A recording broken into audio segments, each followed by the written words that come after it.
Hi, good afternoon, everybody. I'm Counselor Ms. V. This is the Ask the Counselor show, and I'm here today with my special guest, Shari Sullivan.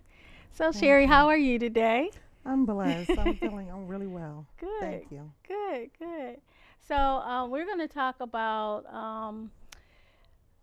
foster foster parenting hmm and the things that surround foster parenting. And Sherry's going to share with us some of her experiences with the parenting. And also, she's going to share with us about her new business or her business that she's had for a little while and how we can join and, join that business and, well, not that business, but join that Group. that Support group, group. support group. Yes. I'm sorry, I'm That's fumbling over my okay. words this afternoon. But so we'll tie that all together. So again, Sherry, why don't you give us a view about the foster parenting that you did in the past and that you're doing now? Okay, thank you. Yes, my name is Shari Sullivan, and I am a foster adoptive parent. I typically work with children that are in therapeutic care, and I foster to this day over 30 children. I started fostering in the late 90s, and I took a break here and there, but it's something that I'm very passionate about, Yeah, and it's something that I just feel that I'm called to do. yeah. So what inspired you to do this kind of work? My grandmother, Okay. my family, I always say it's in my DNA. Yeah, My grandmother, I watched her, she fostered the community. yeah, She fostered communities. Where we live, it did not matter race, creed, or color, yeah. background. If you needed a hot meal, if you needed somewhere to live, if you needed warm clothes to put on, she Right. was the go to person. So I came up around that. My family exemplified helping and working inside of the community. Yeah. So it was just as of that's the only thing That's I knew to do. yeah.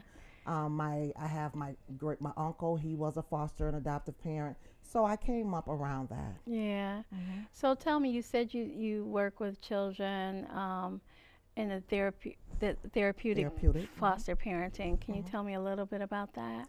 Okay, these are children that have, all children that are placed in most of them. Yeah. Anytime when you have to be separated from your family, from your biological mom and dad, Right. um, it has to be a circumstance in order for a child to be removed from the home. Right. So when that happens, that's trauma itself. Right. The disattachment from being with your mother. Right. Um, so the children that I foster have not only been through that, they have been in care for maybe 2 or 3 times, Mhm. or some children that have come to me had been in care since they were 5 or 6, and now they're 7 or 8. So it's been years that they've been in this care. Right. So they normally consider them as therapeutic children. Okay. Yeah. So, and with that, seems like a couple. You're gonna get some mental health stuff with Lots that. of mental Yeah. health. Lots of Yeah. mental health. Most of the children are in therapy. Mhm. Um, they had been in therapy before they came into my Yeah. home, and I just continue that on with them. Most of them suffer from, across the border with all sorts of mental illnesses. Yeah. Yeah. Yeah. Well, thank God for you Oh, and the foster parenting organization, and and you gravitating to helping people yes. move We move through that. I also provide after hours care. Okay, can you tell me a little bit about that? After hour care is more for teenage children. Okay. Um, I typically get more teenage children than I will younger children. And those are children that typically, with the teenage children, they're not going to a placement, not if they can help it. Right. So they'll run away. Yeah. And I've been called 4:30 in the morning with Yeah. a child that they have found and, on the streets, Right. living on the streets, and they have brought to me. Yeah. So after hour care is just having my door open anytime throughout the night to say when the DSS and everything else shuts down, I'm still here. Yeah. Well, that's excellent. And we're gonna also at the end of this segment give you information as to how you can, if you know of a child that's in need, or if you know of a person that needs that type of assistance, where you can reach out and get that, get that help. So, if one wants to be a foster parent, can you tell me a little bit how they need to go about doing that? Yes, there's many organizations out there. So it depends. Individuals have a option to choose which organization they would like to work for. Okay. Typically, you will have to take a training. There is fingerprinting, background checks. Anyone in your household 18 and over has to be fingerprinted. And then you'll take a training class, and that's typically for about 8 weeks. Okay. And once everything check out, you have your home visit. If all goes well, then you'll become certified. Oh, wow. Okay. And you definitely have to have a heart to do it. Yeah. Make sure of that. Yeah. Absolutely. Yeah. But the need is there. The need is definitely The need there. is definitely there. So we have so many people that have children that's displaced, and and so the need is definitely there. So if you're interested in becoming a foster parent, like I said, we're gonna give you the information at the end of this segment, and you can move forward with that. You said you had about 30 kids now that you've fostered Throughout the years. Yes. Okay. So you've been doing this for a long time. Yes, I have. Yes, I have. Yeah. So tell me a little bit more about working with the community. I mean, with the training. You said it takes about 6 to 8 weeks, the training does, but overall, about how many, is it a month, or is it 2 months, or after the clearance, you had to get clearance you and that? have to wait for your, that. There's no time. You can't really say. Sometimes it moves quickly. Sometimes things may come up and then move a little slower. So typically, the wait is, say, around 4 months altogether. Okay. Yeah. And that's after you have done your background check and you have your clearance from that. After you have did your fingerprinting, and they have the clearance from that. They have to do home visits. You have to do your training classes. Okay. So, it takes a little time, but someone will be working with you. You wouldn't even realize the time that it has taken. Right. Because you're constantly doing something to get prepared. Right. Yeah. Well, like I said, thank you. Thank you for your service for the community, and, that God-given willingness to just help people. But so thank you for that. You're welcome. But when we come back, we're going to take a little break in a few minutes, and but when we come back, we're going to talk about Shari's business and her organization and her group, and it's called SelfMotivational Parenting. Yes. And she just had a couple of events, and she's had events in the past, but I want her to really kind of expand on that, and we're going to talk about that when we come back. Okay? This is the story of a boy who didn't talk for a long time. The boy liked things to always be the same. Any changes would scare and upset him. The unknown was an unfriendly place. The boy was very sensitive to lights and sounds. So he built secret hiding places where they couldn't get in. The boy didn't like looking people in the eye. He wasn't trying to be mean, it just made him feel uncomfortable. Sometimes he would flap his arms again and again. One day, I found out I have something called autism. My family got me help. Slowly, I found my voice and learned all the ways I could live with it better. Early intervention can make a lifetime of difference. Learn the signs at autismspeaks.org. It takes less than 1 minute to find out if you may have prediabetes. You can do it here. But you probably won't. You're busy. Kids, work, show coming back in 48 seconds. So let's do this now. Hold up 1 finger if you're a man, women, 0. 3 more fingers if you're over 60, 2 over 50, 1 over 40. If you're not sure, keep in mind you're sitting on a couch right now, so 1 more finger if you're not very active. 1 finger if yes, 0 if no. 1 yes, 0 no. Next, find the body type that looks most like you and hold up that many fingers while I look around awkwardly. And that's it. If you're holding up 5 fingers or more, you probably have prediabetes. Sorry to be so blunt, but hey, you're busy. Just go to the site.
Welcome back. This is Counselor Ms. V. This is the Ask the Counselor show, and I'm here with my special guest, Shari Sullivan. And we're going to talk about her business. So tell me about your business, Shari. Yes. The organization is called SelfMotivational Parents. Okay. And it's a organization, I'm sorry, it's a support group that is specialized for single parents. Okay. And that's whether you're a single mom, single dad, whether you're a foster parent, a single grandparent, a sibling raising their younger siblings. Right. It doesn't matter. Yeah. We come to provide support. We come to provide assistance. And just to let you know that you're not alone. Yeah. Because when you're a single parent, you don't have that better half, you know, to help you with raising the children. And a lot of time individuals become so overwhelmed. Yeah. So we have seen homes to be broken up. Right. So we come to play a part in helping, you know, to be that parenting, to provide parenting tools. If you need someone to go into the schools with you and advocate for your children, we would do that. We have parents that come from all walks of life. Yeah. All walks of life. So we're there to just be an assistance. Okay. That sounds wonderful. And actually, what inspired you to get that organization going? I have a family member that I watch. You know, children were exposed to a lot. Yeah. And I wanted to be some sort of assistance with, and I was just curious, like, isn't it there someone, you know, is there an organization out there that help to support single parents? Right. And I looked and I searched and there was nothing. Yeah. And I believe in, you know, I'm very faith-built, grounded. And I heard God say to me, start your own. Yeah. And that's exactly what I did. Yeah. We launched up, we started on January 2nd of 2020, and March 7th we launched out into the community. We started on Facebook, and March 7th we launched out into the community. We had such a grand event for the first time. Wow. Being out into the community. Parents came from all walks of life. It was just great. I was so I was so amazed at how God drew the people, and there was testimony stating that, you know, this is something that individuals have been searching for. Yeah. Well, that's a beautiful thing, and I'm glad that you allowed him to use you Yes. that way. Yes. And I'm glad that that service is out there because you are not alone. You know, Yeah. Circumstances maybe a loved one passed, or maybe you find yourself in a position where you have to care for somebody, and you need those extra supports, you know, Exactly. to help you, you know, move forward Exactly. with the children and be healthy, you and the children. Yes, You know, yes. so that service is definitely needed, and Thank so you. I'm glad that that you, like I said, you allow God to help you and move you, and you got that thing going. Yes. So I'm yes, very yes. glad. So tell me about any events or anything that you had in the past, or that you got coming up, or Oh, we have had so many events. We recently, 2 weeks ago, not even 2 weeks ago, last Saturday, we had a great event that was open to the community, and the title of it was "You're Not What They Say You Are." okay. And at that event, we talked about incarceration, we talked about generational curses, we talked about grief, we talked about mental illness, Yeah. we talked about self-love, domestic violence and street violence. So the community was able to come, and it was held at the East Delavan and Moselle Center. And it was open to the community, not just self-motivational parents, Right. but to the community. So a lot of healing took place. People found a voice to the pain that they were going through, Yeah. and to know that they're not alone again, Right. that there is a community that is established to help you to get through whatever you're dealing with, Right. you know, and we come to be that bridge, Yeah. you know, that bridge for you to get from a place of distress to a place of healing. Yeah. And that event, people, I'm telling you, was phenomenal. I know that Thank you. because Sherry had invited me on there to talk about mental health, Yes. to be part of the panel. And Yes. when I say the panel, she had a whole lot of people that was, you know, they knew their stuff. You mind And if I they mention them? definitely, You mind if I mention the panel? oh, please do, yeah. So for mental health and anxiety, we had your very own Counselor V Thank you. that did a a phenomenal job. So we had Deidre Robinson. Mhm. She talked about self-love. We had Lucinda Boyd. She has an Okay. organization called Saved and Slaved, Right. and she talked about self-love also. We had Coach Danita Munn that talked about incarceration, Right. because it's not just the men that are incarcerated, there's women Right. that have been incarcerated also. So she talked about that from a woman's point of view, Right. and to have she have overcome drug addiction. Right. So you know, she was just phenomenal to listen to. We also had Reverend. We had a lot of pastors in the building. Right. We had my very own pastor, John Sullivan, Right. from New Cedar Grove Life Changing Church. Yeah. Then we also had Reverend David Elliott. His wife was there. Her name was Lynette Elliott, and she have an organization called I Am My Sister's Keeper. Right. So we had T. Craig Giss, and she's from Snug. We had Monica Webster. Can you tell me, I want to back up, what's the Mm-hmm. SNUG stand for? Do you? Snug stands for guns, Okay. spelled backwards. Right. Yeah. Yeah. So there she have Mothers Against Violence. Right. You know, so for the mothers that have lost a child or have experienced some violence, Right. you know, that her organization was set up for that. Right. We also had, who else was in that building? We had Evangelist Bruce Warwick. He Okay. came for the healing process of Right. everything. When I I don't- tell you, it was Yeah, it was I don't want to leave phenomenal. anyone out. It Yeah. was phenomenal, Yeah, and the panelists, you know, it was very, very educational. I'm fine. sorry, Rayshawn Scott Williams, Okay. because she have mobile overdose prevention services. Right. Yeah. And that was good because Yeah. she gave Narcan training while we Right. were there. So Yeah. So people, look out for the next one because Yes, it was yes. phenomenal. I was truly blessed and honored to be Thank a you part so of much. that panel. And let me tell you, when Sherry just called, she just put out the Invite, yeah. invite and just asked people, you know, in those certain fields to come and just speak, and we did. And like I said, that event was just Yes. phenomenal. Thank you. And we're gonna again tie everything in at the end and let you know where you can join Yes. self-motivational parenting, and or if you want to donate, where you can donate, to Thank you. self-motivational parenting. So I want to also ask, well, why don't we ask that now? How can people get in contact with you if they want to join? Where's your sites, or do you have an email or website? Why don't you let them know? Okay. Again, my name is Shari Sullivan, and the website is SelfMotivational Parents, and you can find that on. You can Google us.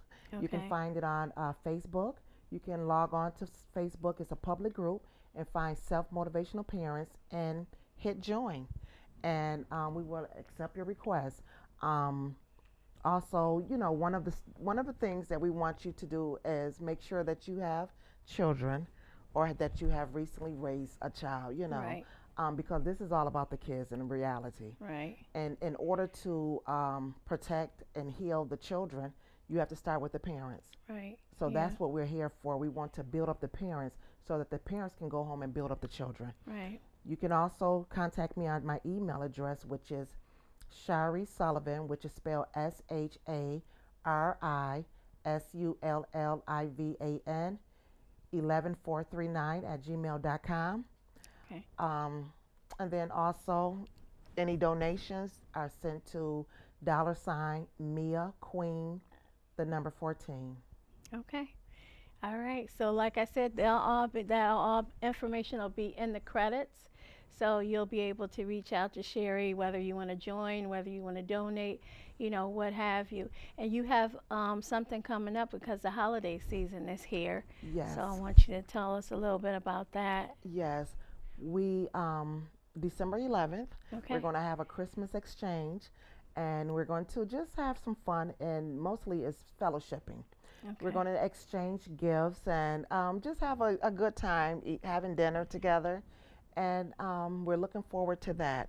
Okay. And then on December 20th, we're going to have a virtual Christmas party, Okay. and individuals have an opportunity to win. They're going to win prizes and gifts and things like that. Lots of giveaways. We try Right. to make it fun, and we try to continue to stay connected. And I just want to add this in there. One thing that I love about self-motivational parents is that we meet up in real life.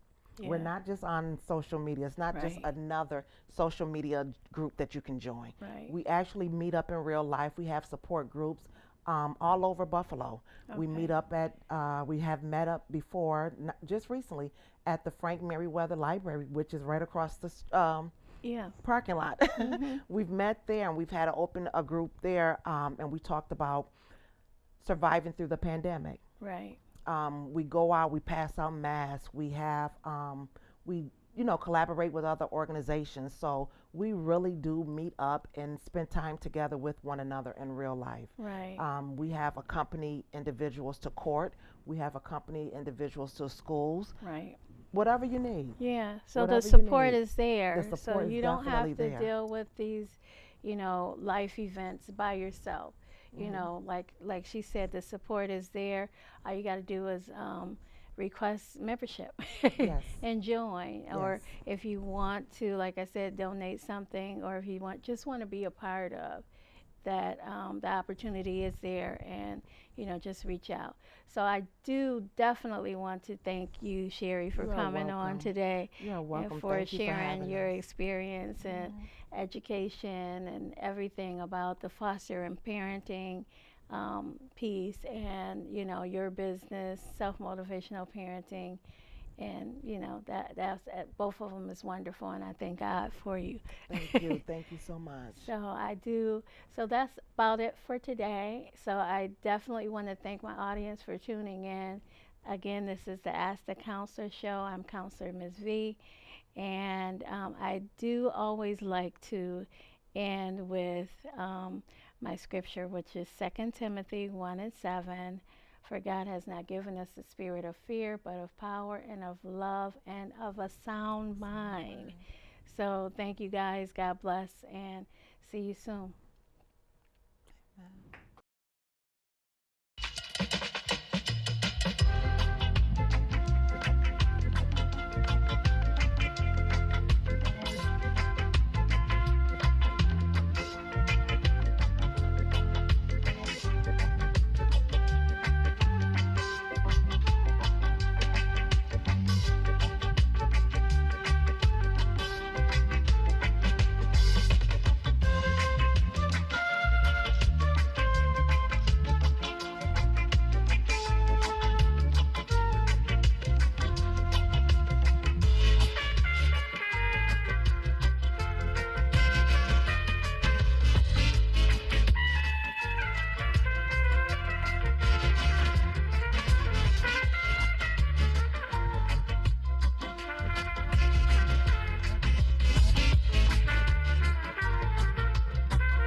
I'm Jenny Garth, and as a mother of 3, I know kids worry about a lot of things. Getting enough food to eat shouldn't be one of them. But here in America, that is a real worry for 1 in 5 children. Even though we are one of the most food-rich countries in the world, 15 million children don't know where their next meal is coming from. This is unacceptable, and something the Feeding America nationwide network of food banks is working to solve. Instead of accepting that our country lets billions of pounds of surplus food go to waste every year, Feeding America has made it their mission to help families in need by rescuing this food. Through food pantries and meal programs, the nationwide network of food banks provides more than 3 billion meals, serving virtually every community in the United States, including yours. Join me in supporting Feeding America and your local food bank by visiting feedingamerica.org. Together, we can solve hunger. Together, we're Feeding America. What's more dangerous? A man who isn't afraid of death or one who's found everything to live for? I asked him if he was proud of me. He emphatically said yes, as he laid his pecan-colored head on my chest, and I went through my mind 1,000 times to figure out what that could possibly mean, and every single example ended in motivation for me. So you may not be afraid to die, but I'm more afraid to let them down. And I found something to live for, which is a dangerous motive forever fueled. See, your thoughts may be involuntary, but my actions are very calculated. I was a man with a plan, but now I'm a dad with a decree, and you can't take that from me. My sons ain't raised by no coward, and they won't be one either. If this be the measure of a man, the yardstick gonna need way more meters. I take it too far, so they never come up short, because I found everything to live for.